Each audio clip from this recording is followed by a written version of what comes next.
My favourite moment from Westmarches was when my character Spellbook got turned into a massive statue.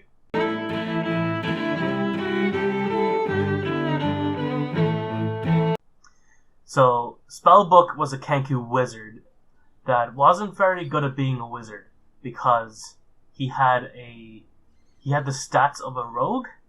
Because Spellbook's backstory was that he was just a simple Kenku criminal thief who stole a random wizard's spellbook and started using it. So as a Kenku, you can only say things that you've heard other people say, hence why his name was Spellbook.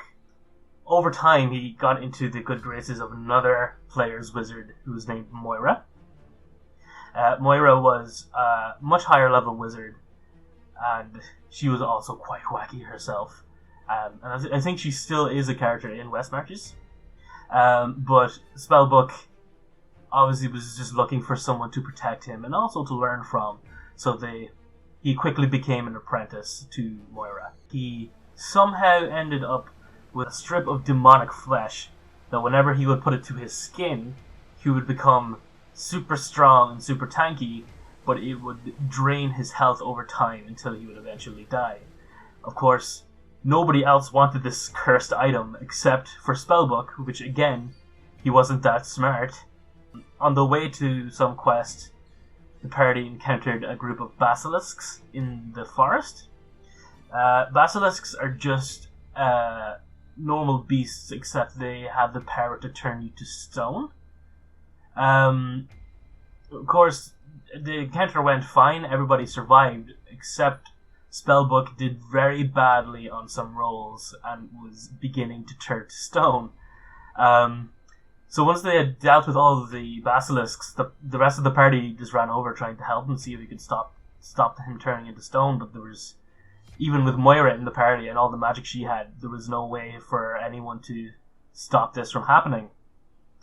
And so me as a player, I saw this and I was just like, well, if this character's dying anyway, I'm just going to make it as cool as possible.